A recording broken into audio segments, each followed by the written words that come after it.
Hello students जैसे आप लोगों को पता है कि आपका जो सिलेबस है उसमें हमारे दो चैप्टर्स आ रहे हैं। एक वर्क एंड एनर्जी जिसके अंडर पावर भी आता है, इसका सब टॉपिक्स, एंड एक है आपका साउंड। तो बच्चे सबसे पहले हम work and energy quick revision करेंगे।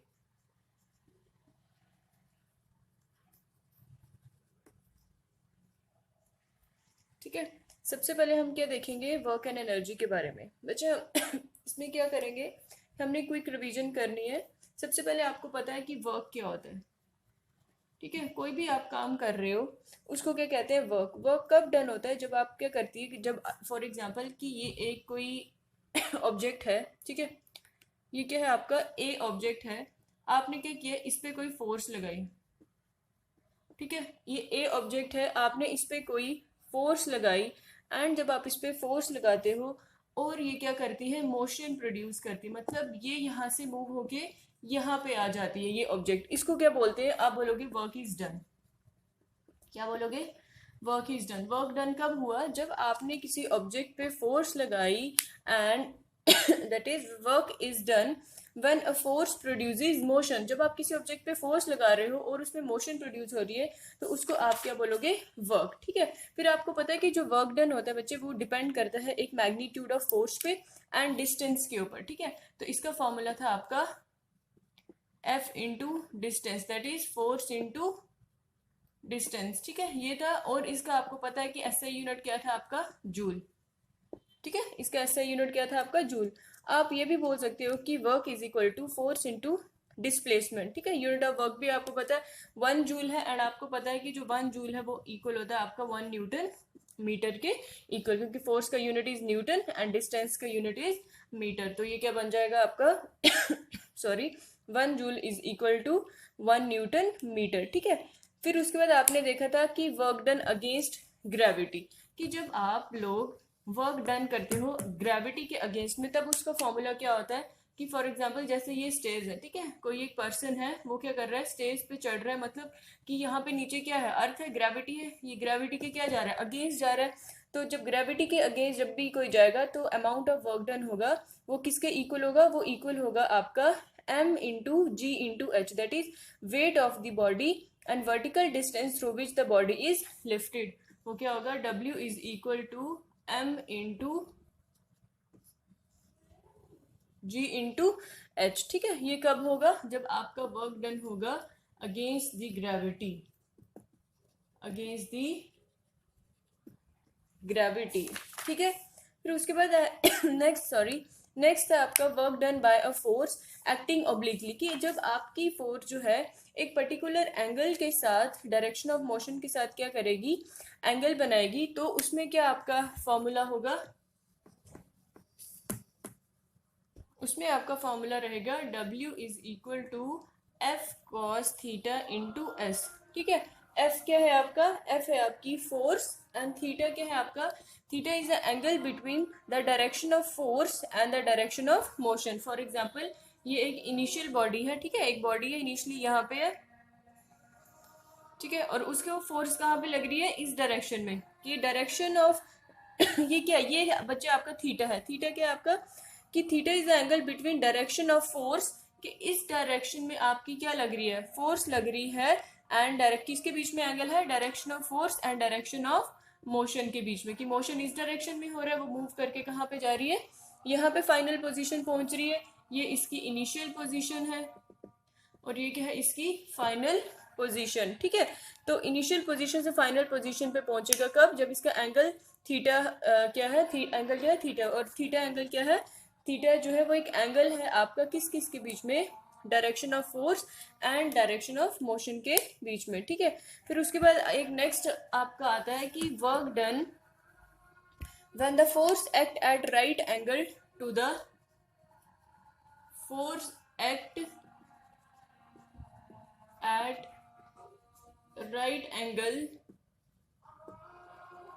to the direction of motion। ठीक है, कि जब आपकी फोर्स एक्ट करेगी राइट एंगल पे तो उस टाइम बच्चे वर्क डन क्या होता है, जीरो। ठीक है, कितना वर्क डन होगा आपका, जीरो। ये इंपॉर्टेंट टॉपिक है एक जीरो क्यों होता है, आपको पता है W is equal to F cos theta into किसके बराबर होता है, S के बराबर। अब ये क्या है आपका, फोर्स एक्ट कर रही है राइट एंगल पे, राइट एंगल मीन्स 90 डिग्री, तो cos 90 डिग्री क्या हो जाएगा आपका, cos 90 डिग्री इज 0, तो वर्क डन कितना बन जाएगा आपका 0। ठीक है, वर्क डन कितना बन जाएगा आपका 0। ये था आपका। फिर उसके बाद नेक्स्ट है आपका बच्चे कि अगर वर्क डन करेगा opposite to the direction of motion. ठीक है, अगर वर्क डन कहाँ पे करेगा, opposite to the direction of motion. ठीक है, अगर वर्क डन होगा, वर्क डन जो है वो, जब वर्क डन मीन्स कि जब फोर्स जो होगी, फोर्स जब अपोजिट होगी to the direction of motion, तो उस टाइम वर्क डन क्या होगा, माइनस एफ इंटू एस।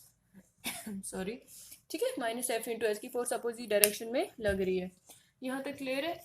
उसके बाद बच्चे आपको पता है कि वर्क डन जो है वो डिफरेंट टाइप्स के हैं। कौन कौन सा, एक पॉजिटिव वर्क डन, एक नेगेटिव वर्क डन और एक zero work done. Positive work, second is negative work, and your last is third zero work. अच्छा बच्चे, पॉजिटिव वर्क क्या होता है, पॉजिटिव वर्क होता है जब आप बोलोगे कि वर्क डन जो है वो पॉजिटिव है, कब, जब फोर्स जो होगी वो एक्ट करेगी किस डायरेक्शन में, जिस डायरेक्शन में आपकी बॉडी मूव कर रही होगी। ठीक है, जिस डायरेक्शन में बॉडी मोशन में होगी और उसी डायरेक्शन में फोर्स लगेगी, तो उसको बोलेंगे पॉजिटिव वर्क। नेगेटिव वर्क क्या होगा आपका कि आपकी फोर्स अपोजिट डायरेक्शन में लगेगी और वो क्या होगा, आपका मोशन जो है वो अपोजिट में होगा। ठीक है, मतलब फोर्स एक्ट करेगी opposite to the direction of motion of the body. और वर्क डन जीरो कब होगा, जब फोर्स जो होगी वो एक्ट करेगी कब, आपके right angles to the direction of motion. Clear. अब नेक्स्ट है आपके बच्चों की एनर्जी क्या होती है।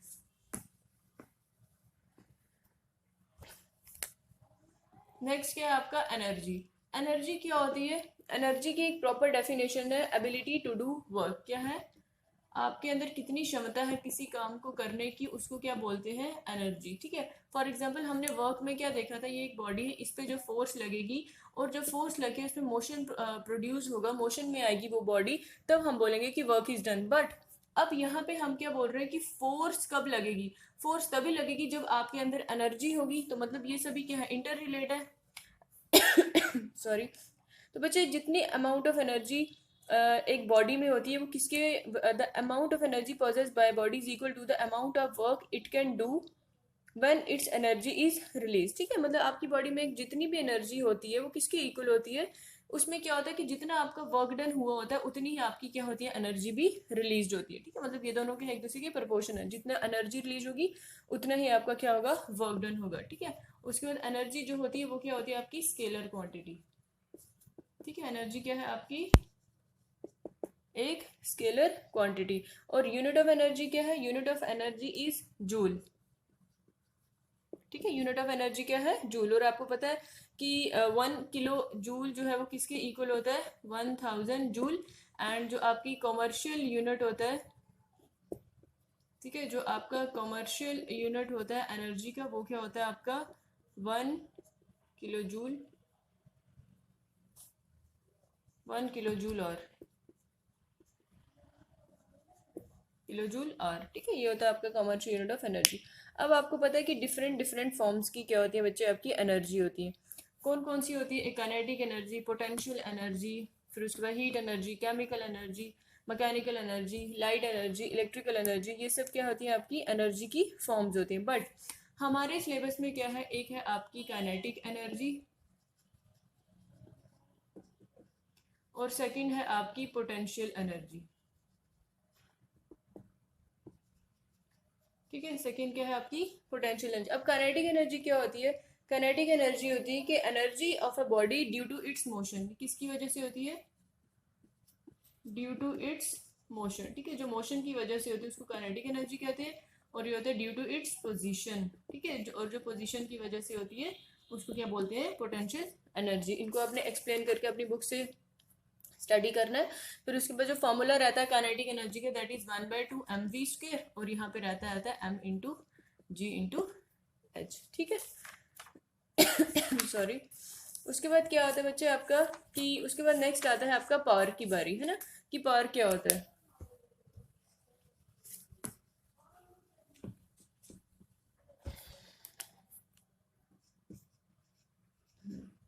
उसके बाद नेक्स्ट क्या होता है आपका पावर। बच्चे पावर क्या होती है कि it is a rate of doing work. Power की डेफिनेशन क्या है कि किस रेट से आप वर्क परफॉर्म कर रहे हो, वर्क कर रहे हो, उसको क्या बोलते हैं, पावर।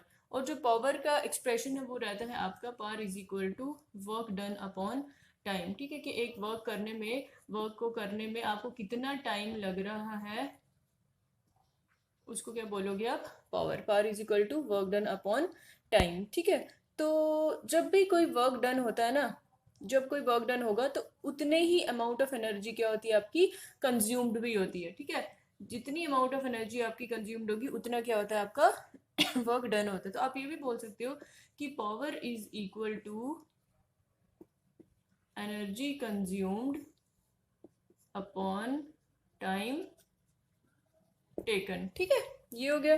फिर उसके बाद आपको पता है कि पावर जो है वो क्या है आपकी, एक स्केलर क्वांटिटी रहती है। क्या रहती है,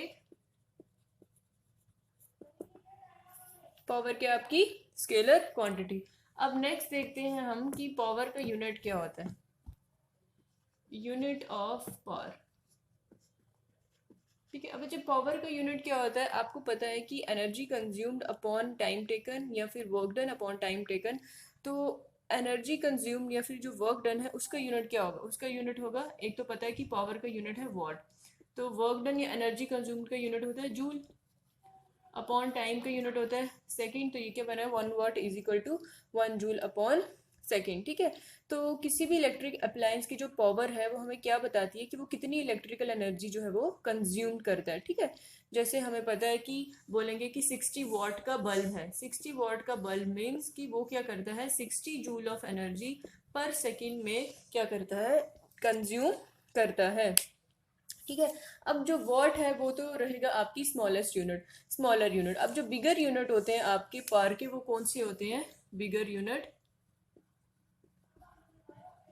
ठीक है, बिगर यूनिट कौन से होते हैं आपके, किलो वॉट। क्लियर, कि बिगर सॉरी, बिगर यूनिट कौन से हैं आपके, बिगर यूनिट होते हैं आपके किलोवाट एंड मेगावाट।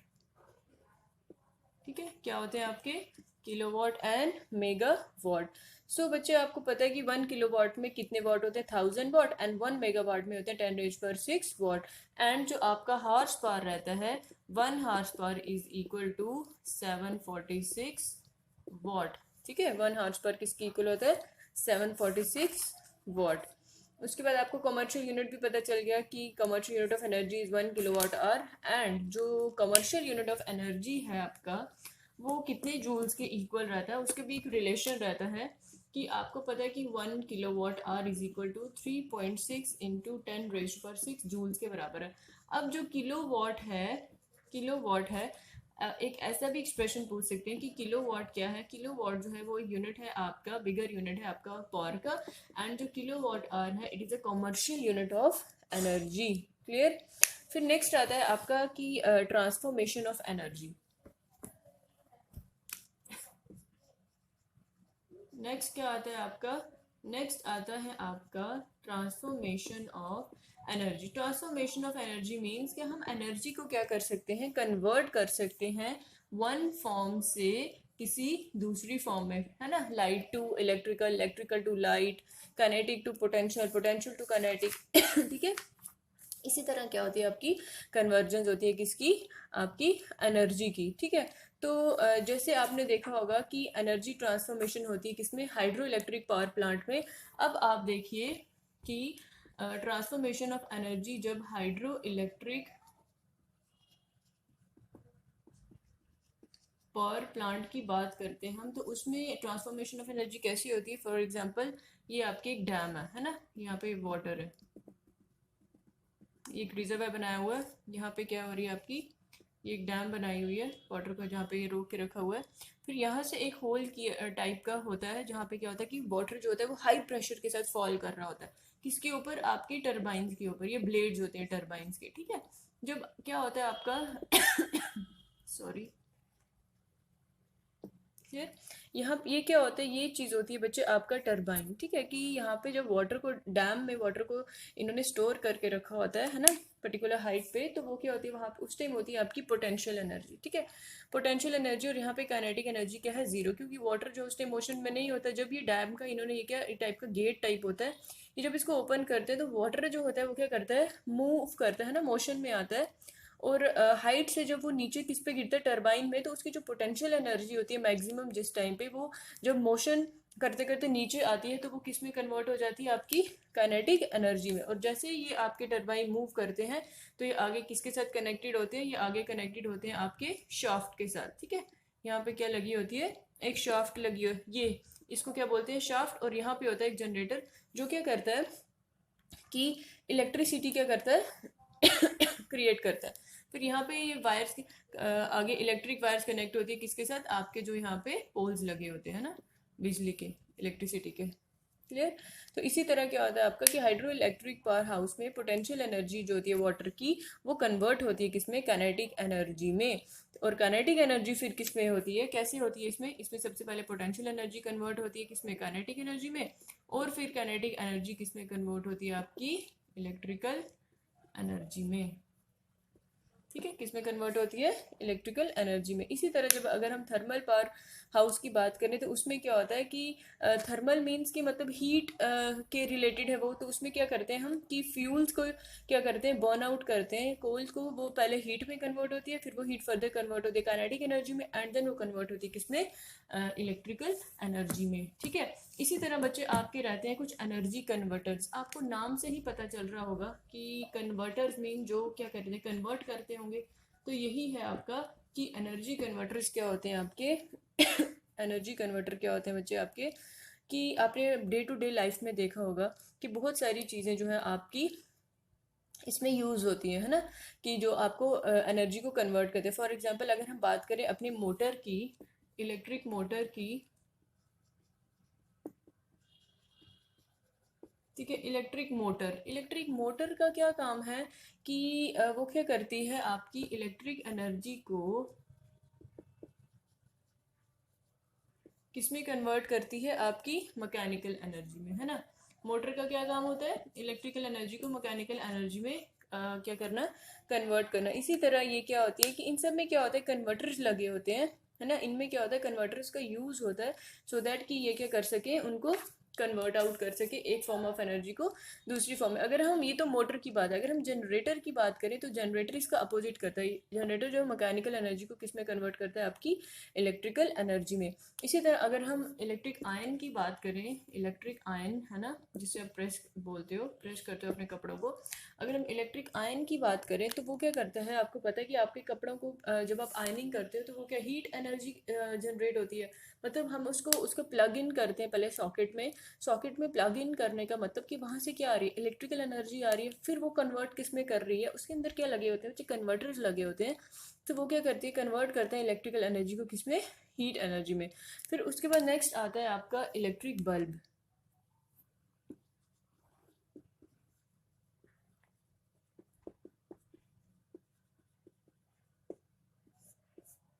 ठीक है। अब नेक्स्ट क्या आपका इलेक्ट्रिक बल्ब। इलेक्ट्रिक बल्ब का क्या काम होता है, ये कन्वर्ट करते हैं इलेक्ट्रिकल एनर्जी को किसमें, आपकी लाइट एनर्जी में, ठीक है सॉरी। इलेक्ट्रिक बल्ब क्या करते हैं, ये इलेक्ट्रिकल एनर्जी को लाइट में कन्वर्ट करते हैं। फिर अगर हम रेडियो की बात करें तो रेडियो क्या करता है, इलेक्ट्रिकल एनर्जी को पहले काइनेटिक में कन्वर्ट करता है, फिर कन्वर्ट करेगा आपका किसमें, साउंड एनर्जी में।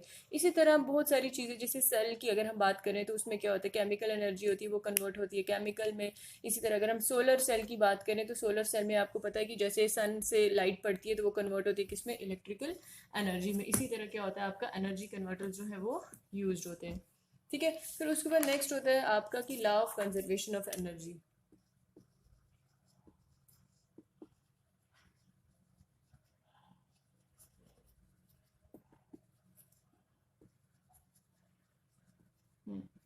नेक्स्ट है क्या बच्चा, आपका law of conservation. Law of conservation of energy क्या बोलती है कि जब भी आप एनर्जी को चेंज करते हो एक फॉर्म से दूसरी फॉर्म में, तो जो आपकी टोटल अमाउंट ऑफ एनर्जी जो होती है वो चेंज रहती है ना। कि वन